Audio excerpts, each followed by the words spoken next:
Hello, hello, hello. Welcome to the Dynasty Tailgate Podcast, part of the Semi-Pro Fantasy Sports Podcast Network. I am at Ombre Vendor on Twitter. Billy Mansell, welcome back. Last week, we did a Senior Bowl recap show with Steffi Smalls and Dan Turner from Champions Round. So go check that out. That was a fun time. Me and Joe spent a lot of good time down in Mobile. We got a lot of good information. Can't wait to apply what we can to the upcoming draft. But we're gonna kind of revert back to the way things were before then. We're gonna do a little, we're gonna do a little college news roundup. Haven't talked a lot about that in the past, but there's some good stuff that we need to get to in that department. And then also we're just gonna talk through some of the positional debates going into the draft, because I'm not gonna lie, the edge rushers at the top, that's not the only debate that's going on. If you ask me, there's a lot of other interesting debates, especially like cornerback. Wide receiver has been a big position of late. Even the quarterbacks kind of have been interesting, to be perfectly honest with you. So without further ado, let's just get into it. All right, college news. So over the 2 weeks ago when I was in Mobile, Caleb Williams officially announced he's going to USC. He follows Mario Williams and Lincoln Riley, who also has gone there. That leaves kind of Oklahoma high and dry, but I think the downfall might be a little overblown at this point. But USC is in a good place offensively, not such a good place defensively. So I'm kind of interested to see what this means for him. I still think there's a lot of question marks about Lincoln Riley and his ability to develop quarterbacks at this point. Spencer Rattler was not at the level that Lincoln Riley viewed him, and he was a 5-star recruit coming in. And then Caleb Williams, also a 5-star recruit. We have yet to see him at full capacity, like full, maximum effort that we can see from him. So I cannot wait to see exactly what he's able to do with them going forward. So USC, kind of interesting. Jim Harbaugh did not end up leaving. Jim Harbaugh. Whichever Harbaugh was coaches at Michigan, ended up not going back to the NFL. He stayed at Michigan. They gave him 6 years. I think this is a huge mistake for Harbaugh. I really do. I don't understand what happened and why he didn't leave for the NFL. Whether that was because of the lawsuits that are going on in Miami, because I think he was headed to Miami personally until the Brian Flores stuff started popping up. But whatever the case may be, he lost his defensive coordinator. He now coaches for the Baltimore Ravens. Michigan, this was kind of their best year. This is the best shot Michigan was going to have for, I think, for a couple of years, because Ohio State is loaded going into next season. And the fact that Michigan, couldn't get it done this year, they ended up beating and getting the Big Ten championship. I think this was it. I think this was their shot. So that kind of sucks to see from them, honestly. I was kind of hoping to see him back in the NFL, but whatever the case, he got an extension. Michigan will march on. Auburn completely botched what they were going to do at coach, because they were going to come off their coach and go to a new guy there, but they couldn't quite figure that out in time. So they ended up losing a bunch of the players that played at Auburn. They got Bigsby still there, but they lost their quarterback, a couple other key players.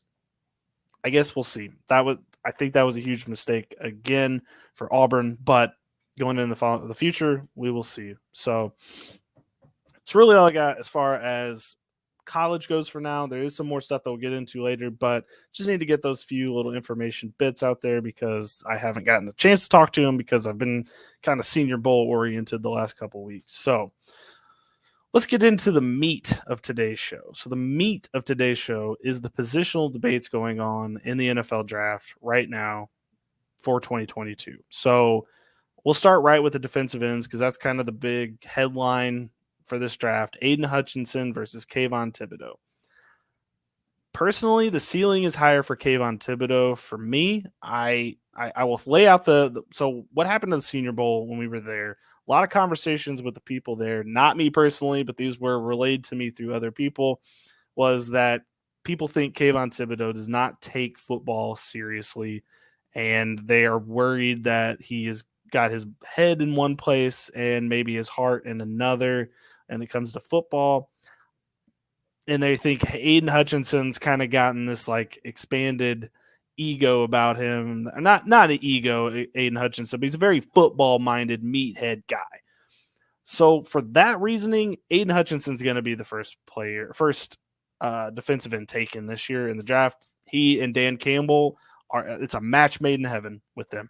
So I think if you wanted to book it right now, Aidan Hutchinson is going to go to the Lions. I think Jacksonville is going to be smart. They're going to take Evan Neal, the offensive tackle, even though that's becoming kind of a debate, honestly. Some people have Evan Neal ranked as their third best offensive tackle, but I think that's overblown. So Evan Neal, I think, goes 1. Aidan Hutchinson will go 2. Kayvon Thibodeaux will probably go to the Jets at 4 if I had to guess right now, if I had to prognosticate what's going to happen.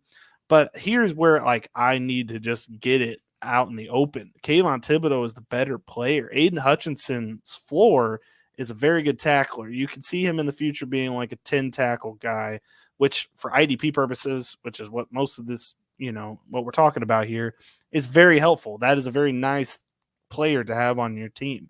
But I think Kayvon Thibodeaux is a good sack artist. I think that is the guy that's going to get you 12 sacks a year, 13 sacks a year. I think that is what he's going to be going forward. So if I had to project who's going to finish better in their career, it's Kayvon Thibodeaux. If I had to project who's going to be the better run stopper, the guy who's going to clog up the lanes, I know Aidan Hutchinson got a lot of sacks in college. I understand that. I've seen the numbers. I've seen him play. If I had to put my money on it, I would bet Kayvon Thibodeaux finishes as the better player going into coming off of this draft. So I think that they're just overthinking is outrageous to me right now in this department, because people are saying because Kayvon Thibodeaux's got NFTs, he's got these partnerships with the head of Nike, he's got all these different little business ventures going on, that he's not focused on football. I see that as more okay, so he's smart, right? That's what this is. Had he not been projected as a top 5 draft pick, he probably would have gone back to school to actually finish his degree. I mean, he's going to finish it anyway, but Justin Herbert did the same thing when Justin Herbert was coming out. He stayed another year, got his degree, and came out after that. And Kayvon Thibodeaux, I think, would be the same thing. He's a really smart guy. So I just think we're grasping at straws a little bit. Aidan Hutchinson, yes, he is your JJ Watt. He's going to be in the gym every day kind of guy. So you can't go wrong with either of them. And in your draft, you should treat it that way. But I think the overblownness of Kayvon Thibodeaux doesn't care about football. Come on, man. I know it's draft season and we got to have something to talk about, but come on, man. It's going a little strong. So Kayvon Thibodeaux, I think, has the higher ceiling. Either way, you're not going to go wrong in your IDP draft. So just won't worry. You're going to hear a lot of talk over the next 3 months about what can happen. And don't worry, either one, you can't go wrong. So let's transition to cornerbacks. Cornerbacks right now, Derek Stingley has been the incumbent leader in the clubhouse for 2 years now that he was going to be the first cornerback taken in this draft. And all of a sudden, Ahmad Sauce Gardner from Cincinnati has taken that role from him, because he is being projected as the top corner guy in this draft. And Derek Stingley Jr., some people have him down even at number 3, not even going in the top 10. I've seen a couple mock drafts with Trent McDuffie from Washington even going ahead of him. Might be a little strong, but I don't know personally. So the debate here is, for me, that you got Derek Stingley Jr., who was really good 2 years ago. Go look at those numbers. He was insane. He was a freak, a ball hawk. Get the interceptions for you, got the tackles for you. He was a lockdown corner and did a tremendous job. No doubt about it. That was amazing. That was also 2 years ago at this point. That was 2019 when that magical season with Joe Burrow and all of them. That was a magical season. Loved every second of that. But for the next 2 years, last year, not very good. It was not a good year in 2020. 2020, okay, not great. 2021, last year, he wasn't very good last year either, and he ended up, because of the dysfunction, I think, that was going on at LSU at the time, just decided to bail. Like he's just like, I got a foot injury. We kind of been quote marking that for the longest because I don't believe he has an injury at all. I think he just didn't want to play for LSU, and this was the easiest way to get him out of LSU until prepare for the draft. So, in my opinion, Dirk Stingley Jr. could he be that guy again? Sure, why not?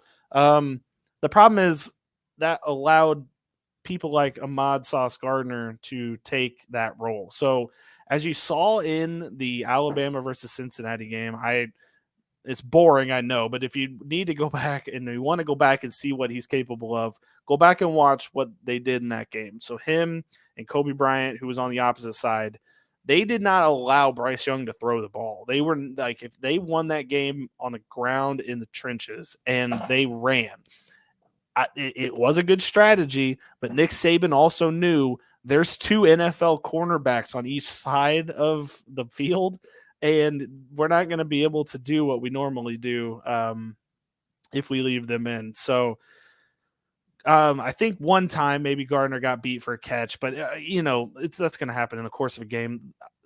Not suffice it to say, this is your best cornerback of the draft is Ahmad Gardner. Derek Stingley at his peak of peaks, which was 2 years ago, that was your best cornerback. But time has changed. And for me, also, Ahmad Gardner has been much better the last 2 years and against good competition, which they've each played Alabama. So you can do 1-to-1 comparisons if you want to.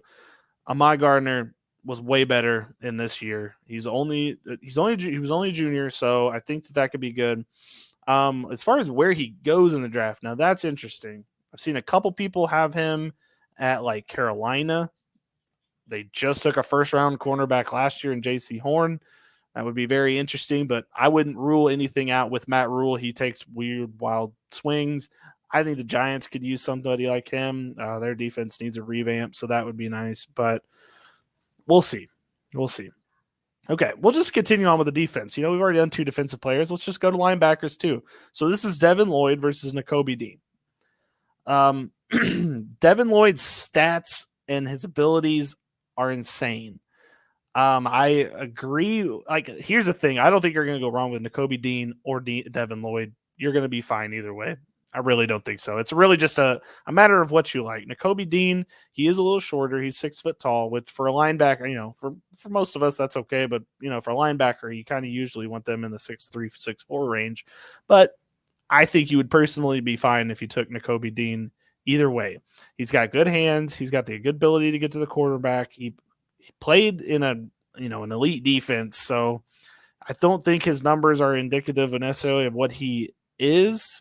I will say going into the season, I kind of had him below Adam Anderson, who ended up getting suspended from the team and probably won't be drafted. Go look into Adam Anderson. He would have been a high pick in this draft, but off the field issues, if you will, kind of took that off the board. So in his to replace him was Nakobi Dean, and Nakobi Dean was amazing. Devin Lloyd is a very strong candidate to be that guy. My eyes have been opened to Devin Lloyd and his ability. So I can't really put up as strong of an argument against him as I once did. I thought Nakobi Dean was the surefire best player in this draft, like for as far as linebackers go, but Devin Lloyd, it's tough. He's got intangibles that you just can't put into words, honestly. And that's just something that I think, you'll be fine. You'll be fine taking either one of these guys. I'm not gonna beat around the bush. You could get either one of them. It's fine. Okay, let's move on to offense. That's what most fantasy players want to talk about. So let's just do quarterbacks. Malik Willis versus Kenny Pickett. Kenny Pickett, ceiling not great. Floor is pretty fine. Kenny Pickett is a good quarterback for your team if you don't need the home run, if you just need a game manager, I think he'll be fine. Arm's not incredible, not going to blow you away in that department, but as far as a get in there, get to work, going to be helpful, Kenny Pickett is your guy. I'm not going to lie to you. There's a reason that he is he's been playing in the college football for 5 years. Like it's not because he was way too good, and that's why he needs to be a first-round draft pick. I don't think, say last year, I don't think he would have even been one of the first 4 taken, probably not first 5, and that's concerning to me.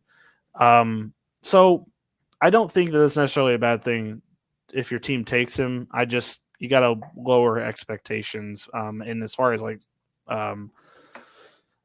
any kind of draft, like super flex drafts, when you're going to need a quarterback, he's not a bad call, but it's just you could do better. As far as Malik Willis goes, now the legs are going to keep his draft status high. So if you're in a draft, super flex draft, you're probably going to be headed for Malik Willis because A, he's going to start right away. B, he's going to get most of his points from his legs.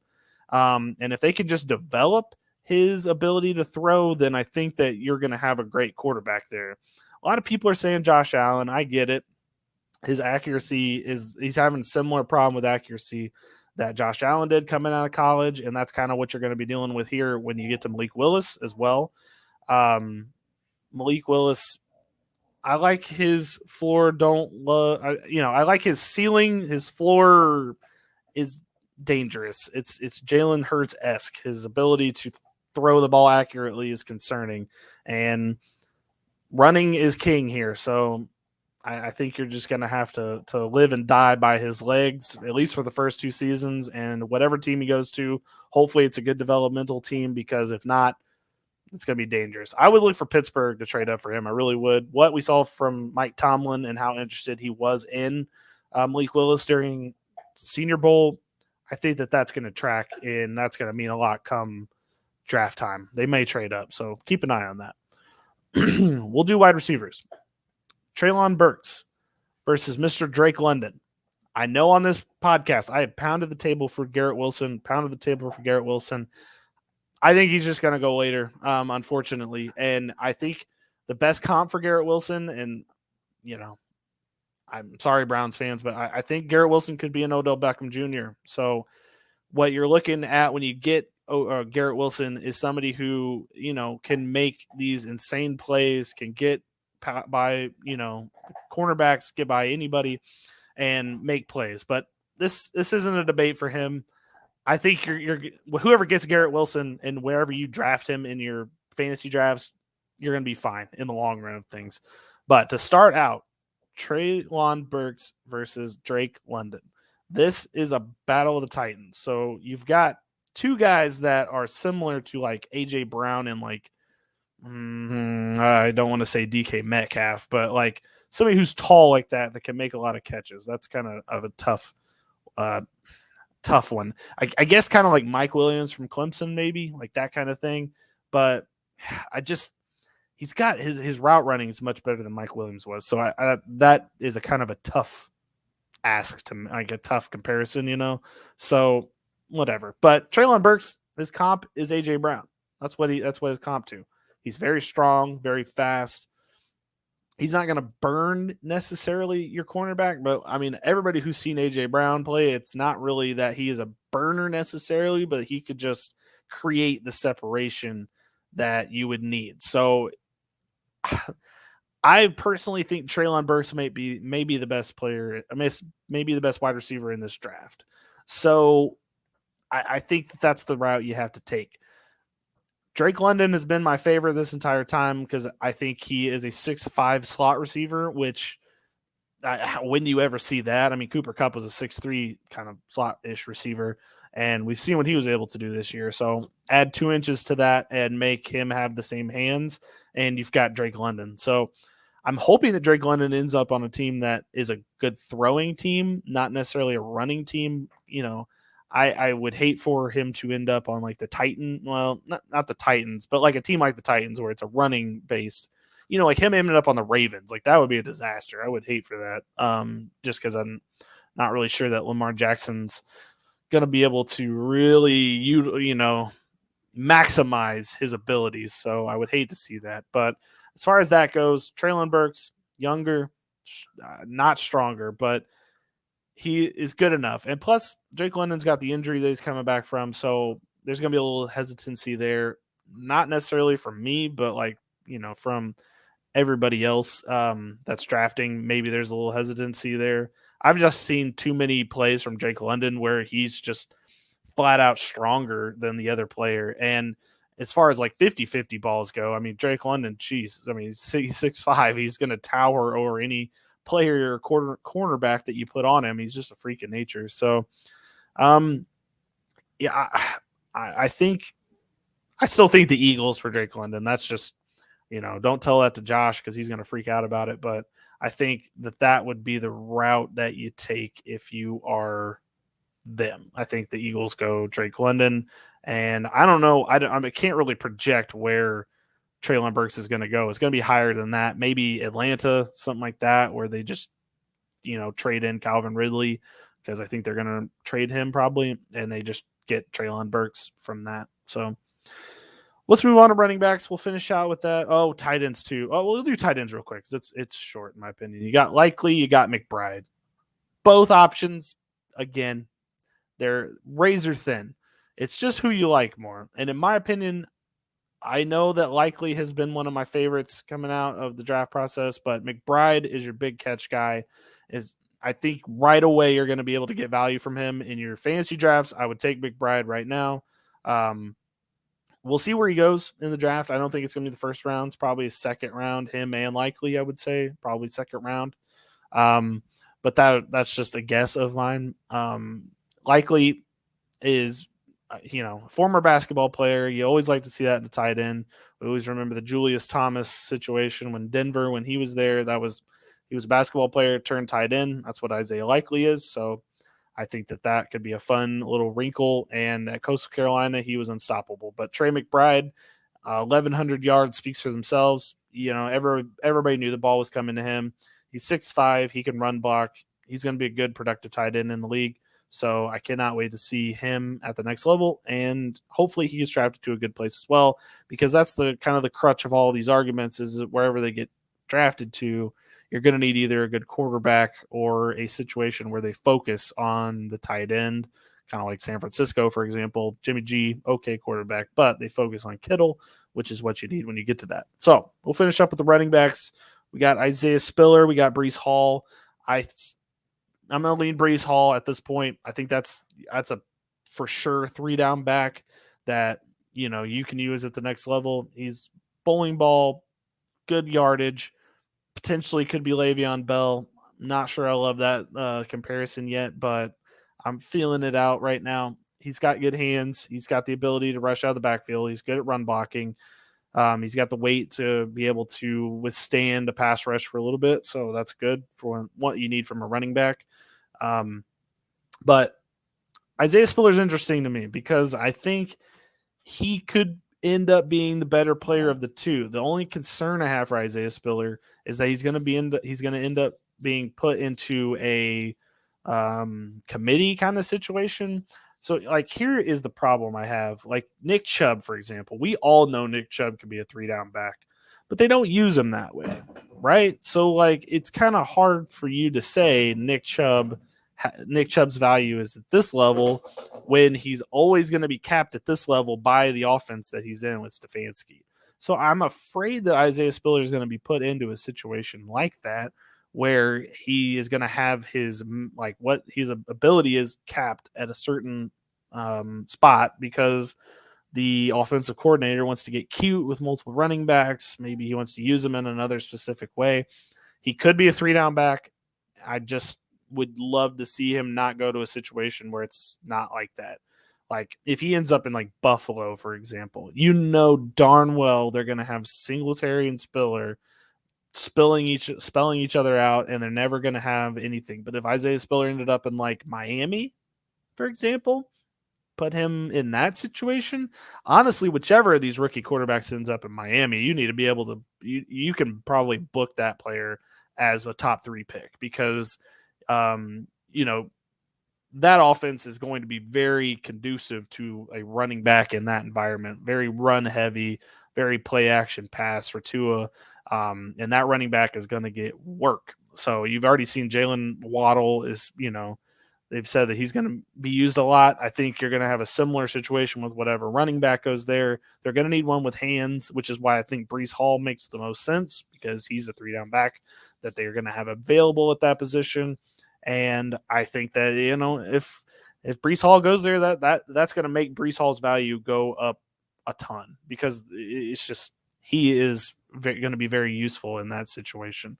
As far as other like running back spots go, I mean, you might have Arizona available. I wish I could think off the top of my head who else needs a running back, but I can't.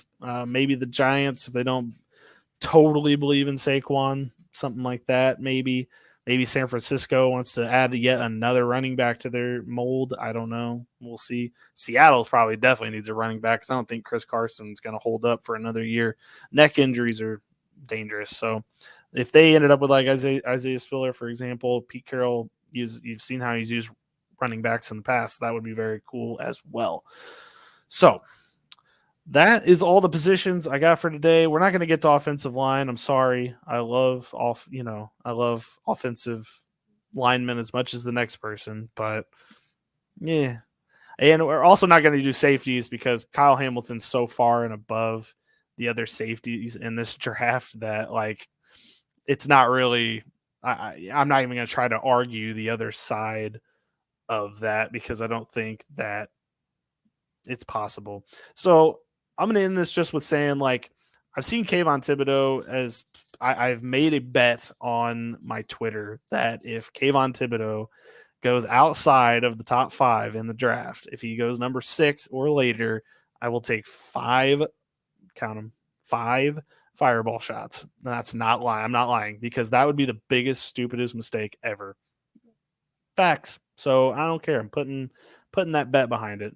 Obviously I feel like I'm going to win that pretty easily. So, but if I'm not, you can hold me accountable. We're going to be doing a live stream for the draft and I will be taking them in moderation. So don't worry. Won't be taking them all at once.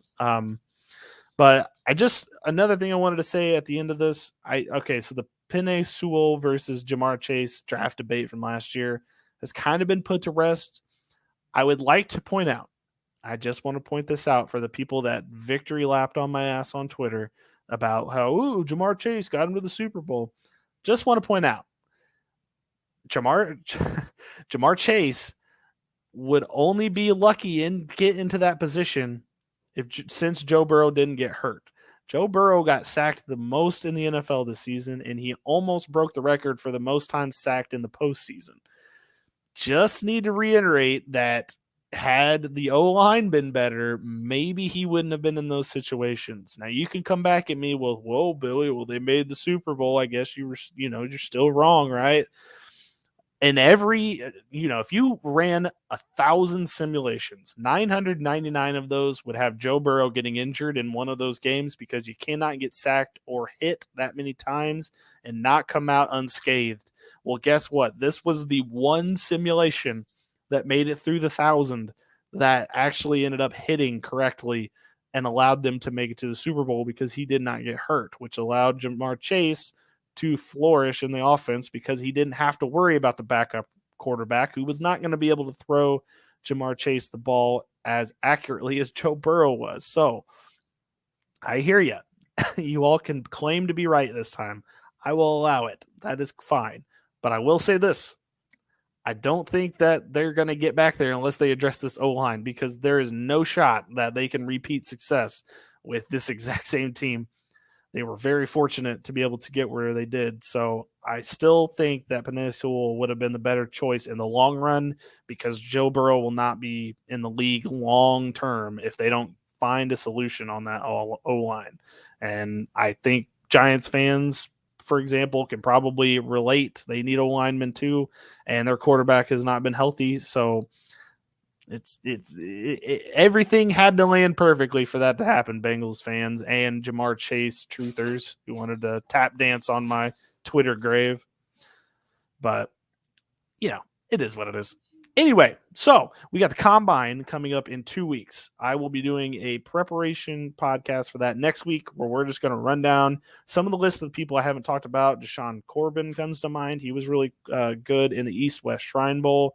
There's a couple other people. Charleston Rambo was really good in that game. We'll get to those names later next week because I will talk more about players from the combine that we haven't actually gotten to talk about yet. And I will make sure that we are not going to, none of these people are going to go under the radar. I need everybody to be mentioned at some point on the podcast. So this is at Hombre Vendor. Follow me on Twitter. Follow at Semi-Pro Fantasy on Twitter as well. And follow at Offensive Points. That's the fantasy football podcast that I do with Joe and Josh. Would gladly love for you to listen to that too. Please leave a comment on this YouTube video below, and I will answer any questions on the next podcast, or I'll just answer them on the YouTube comment section as well. Either way, I will see you next week. Thank you for tuning in.